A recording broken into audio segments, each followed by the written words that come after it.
बिस्मिल्लाहिर्रहमानिर्रहीम। अस्सलाम वालेकुम नाज़रीन इकराम, मैं हूं मखदूम शहाबुद्दीन।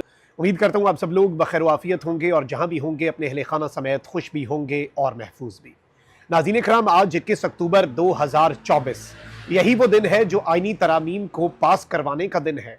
लेकिन आज ही ज़्यादा लंबी खुशियाँ नहीं चली और 26वीं आइनी तरमीम को पास करवाने की खुशियाँ किस तरह से सोग में तब्दील हो चुकी हैं, इस हवाले से अहम तरीन अपडेट्स हैं। वहीं दूसरी जानिब मौलाना फजल रहमान और पाकिस्तान तहरीक इंसाफ के ऊपर एक बहुत बड़ा हमला नाकाम हुआ है और इस सब में JUI ने एक मरतबा फिर लंबा छक्का लगा के निज़ाम के, सिस्टम के और बिलखुसूस इस हुकूमत के छक्के छुड़ाए हैं। इस हवाले से भी डिटेल्स आपके सामने रखनी है, जबकि हुकूमत के लिए इस वक्त सब कुछ करने के बावजूद, हर हद फलांगने के बावजूद, जमहूरियत का जनाजा उठाने के बावजूद, अपनी रही सही मकबूलियत जो कि 8 फरवरी को 17 सीटों पर आकर रुक गई थी, उस मकबूलियत की कुर्बानी देने के बावजूद भी हुकूमत के लिए सब कुछ अच्छा नहीं है। मैं आपको ये बता दूं कि शहबाज हुकूमत को यूँ लग रहा होगा कि ये आइनी तरमीम पास करवाने के बाद शहबाज शरीफ के इक़्तिदार को दवाम मिलेगा, उनका टेन्योर मुकम्मल हो जाएगा। लेकिन पाकिस्तान की तारीख में जिस तरह से हुआ है कि किसी वज़ीर आज़म ने अपना टेन्योर मुकम्मल नहीं किया, तो इस वक्त भी शहबाज शरीफ साहब जो हैं उनके लिए सूरत हाल कतन भी मस्बत नहीं है। ये क्या डिटेल्स हैं, ये मामला इस वक्त बहुत अहमियत इख्तियार कर चुका है। एक जानिब तो बाय हुक एंड क्रुक जो आइनी तरमीम है वो पास करवा ली गई जल्दबाजी में, जिस तरह से पिछले कुछ अरसे से इसके लिए कोशिशें हुई और निज़ाम के तमाम तर ऑर्गन्स जो हैं उन्होंने इस सब के अंदर अपना अपना किरदार अदा किया। बिलखुसूस जो कौमी असम्बली के अंदर आइनी तरमीम का पास होना और 224 का फिगर अबूर करना इस सिस्टम के लिए इम्पॉसिबल था। उसमें काजी फाइज ईसा साहब ने भी अपनी सर्विसेज प्रोवाइड की। Chief election commissioner Sikandar Sultan Raja, उन्होंने सुप्रीम कोर्ट के फैसले पर अमल दरामद ना करके और PTI को मखसूस नशस्तें ना देकर भी अपनी सर्विसेज जो है वो निज़ाम को दी और तब जाकर ये आइनी तरमीम जो है ये पास हुई है। अब इस आइनी तरमीम से सिस्टम जो है वो तो अपना सर्वाइवल इसके अंदर तलाश कर रहा है। देखिए, 8 फरवरी का इलेक्शन और उस इलेक्शन की प्रोटेक्शन, उस इलेक्शन को बचाना नून लीग पीपल्स पार्टी नहीं बल्कि निज़ाम के लिए ज़रूरी है, क्योंकि ये प्रोजेक्ट जो है ये और किसी का नहीं बल्कि इस सिस्टम का है, ये प्रोजेक्ट इस निज़ाम का है और निज़ाम अपना प्रोजेक्ट और अपना जो मेन जो तरीक़ाकार है उससे किसी भी तरह से कॉम्प्रोमाइज़ नहीं कर सकता। अब इस सब के अंदर एक तरफ तो नेशनल गवर्नमेंट की बातें जो हैं वो शुरू हो चुकी हैं। शहबाज शरीफ साहब जो हैं उनके लिए ये ख़तरे की घंटी है। बिलावल भुट्टो जरदारी अगर इस जो फिक्स्ड मैच के मैन ऑफ द मैच बने हैं, ऑल्दो ये फिक्स्ड मैच था। बिलावल का क्या कमाल है, बंदे बिलावल ने तोड़े, बंदे शहबाज शरीफ ने तोड़े, बंदे अगवा इन्होंने किए। अभी तो बहुत से खाते खुलने हैं, अभी तो कट्टे खुलने हैं, बल्कि पूरा बाड़ा जो है भैंसों का वो खुल जाना है, कोई एक कट्टा नहीं खुलना। अभी तो बहुत सी कहानियां हैं, बहुत कुछ होना है। लेकिन इस सब के अंदर बिलावल जो है उसके लिए इस वक्त अभी तक की डेवलपमेंट्स के अंदर मस्बत चीज़ें हैं, लेकिन हुकूमत के लिए सब कुछ मनफी ही मनफी है। यानी कि शहबाज शरीफ साहब जो हैं उनके लिए कुछ ज़्यादा अच्छी खबरें यहाँ पर नहीं बताई जा रही और ये इसमें बताया जा रहा है कि गवर्नमेंट जो है उसमें ये आवाज़ें आ रही हैं कि इस वक्त शहबाज गवर्नमेंट जो है वो घर जाए। नून लीग की हुकूमत है, इस वक्त पीपल्स पार्टी भी इस गवर्नमेंट का हिस्सा नहीं है, ऑल्दो वो निज़ाम का हिस्सा है।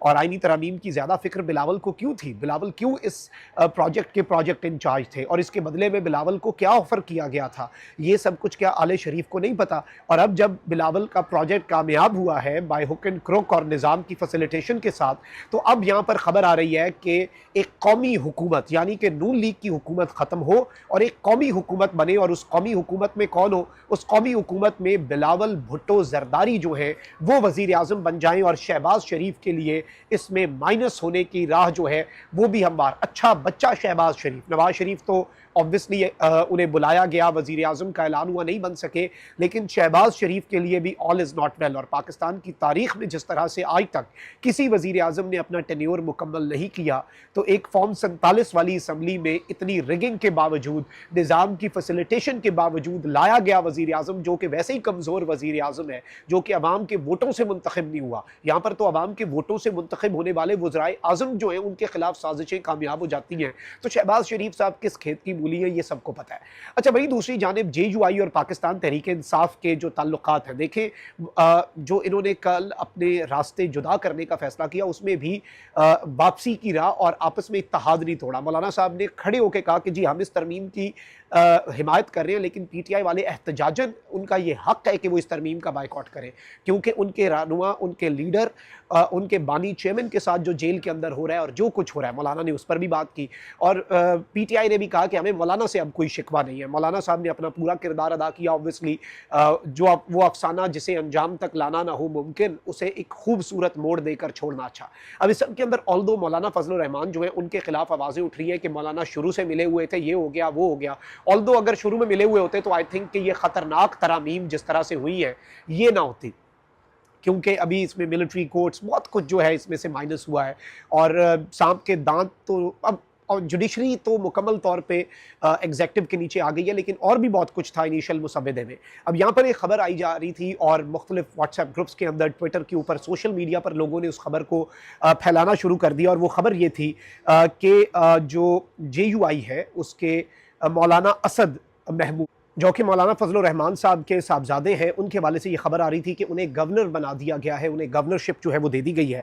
अब इस सब के अंदर ये मैं बता दूं कि JUI जो है अब उसने ये बहुत अहम तरीन डेवलपमेंट है और ये एक बड़ी खबर है। ये बेसिकली JUI और PTI के ताल्लुकात के ऊपर एक कारी ज़र्ब थी। ये खबर क्यों आई ये भी सबको पता है, लेकिन JUI ने साबिक वफाकी वज़ीर और मौलाना फजलुर रहमान के साहबजादे मौलाना असद महमूद की गवर्नर खैबर पख्तूनख्वा बनाने के हवाले से खबर की तरदीद कर दी है। बेबुनियाद खबर है और इस सब के अंदर तर्जुमान जो है JUI के, उन्होंने कहा है कि मौलाना फजलुर रहमान की 26वीं आनी तरमीम के लिए तारीखी और कामयाब कोशिशें जो हैं ये बेसिकली उन्हें सबोटाज करने की, उन्हें सबोटाज करने की एक कोशिश है।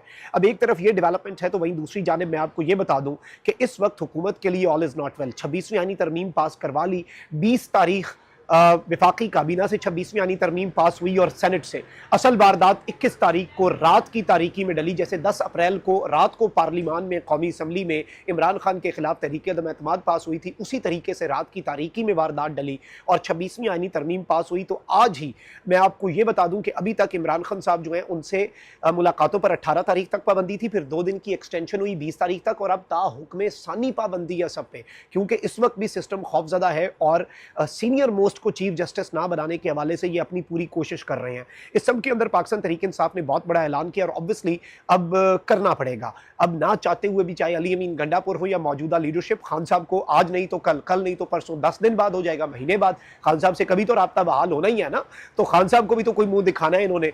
अब सब ने इस वक्त ये फैसला कर लिया है और इसमें अली अमीन गंडापुर जो है उन्होंने ऐलान किया है कि हम सीनियर मोस्ट जज के चीफ ना बनने की सूरत में फिर निकलेंगे, हम सड़कों पर निकलेंगे अगर सीनियर मोस्ट जज को चीफ जस्टिस ना बनाया गया। और इस सब के अंदर कल या परसों नए चीफ जस्टिस का चूंकि ऐलान हो जाना है तो इस सब के अंदर अब निकलने की तैयारी जो है वो बाज़ाब्ता तौर पर पकड़ने का फैसला कर लिया गया है और ये एक बहुत बड़ी डेवलपमेंट है, क्योंकि इस्लामाबाद की तरफ, गंडापुर की ही तरफ से अब ये जो मार्च का ऐलान है, this is something very big. और इस सब के अंदर अब हमें देखेंगे कि किस तरह से मामलात होंगे, किस तरह से चीज़ें होंगी, लेकिन अभी तक की डेवलपमेंट्स जो है वो आपके सामने रखना बहुत ज़रूरी थी। 3 चीज़ें मैंने आपके सामने रखी। एक ये कि 26वीं आईनी तरमीम की अब इनकी जो खुशियां हैं वो सोग में बदलने जा रही हैं, क्योंकि स्ट्रीट मूवमेंट, और अगर इन्होंने जस्टिस मंसूर अली शाह का रास्ता रोका तो फिर स्ट्रीट मूवमेंट के लिए ये तैयार हो जाएं। दूसरा, मौलाना फजलुर रहमान और PTI के ताल्लुकात के ऊपर एक कारी ज़र्ब लगाने की कोशिश नाकाम हुई है। एंड थर्डली, मोस्ट इंपॉर्टेंट जो चीज़ है उसमें यह है कि शहबाज हुकूमत के लिए सब कुछ करने के बावजूद, तमाम तर हदें फलांगने के बावजूद, हर हद को क्रॉस करने के बावजूद और निज़ाम के बिल्कुल अच्छा बच्चा बनने के बावजूद भी उनके लिए ऑल इज़ नॉट वेल। कोई ज़्यादा अच्छी और खैर की खबरें इस वक्त शहबाज गवर्नमेंट के लिए कतन भी नहीं है इस निज़ाम के अंदर। और एक नेशनल गवर्नमेंट की बाज़गश जो है, बातें जो हैं वो शुरू हो चुकी हैं, जो कि इस जानिब इशारा है कि इन्हें टिशू पेपर की तरह इस्तेमाल करके अब निज़ाम और सिस्टम और मुक़तदरा फेंकने जा रही है। तो नाज़रीन, आज के लिए इतना ही, मिलते हैं अगली वीडियो में। चैनल कर दें सब्सक्राइब, वीडियो कर दें लाइक।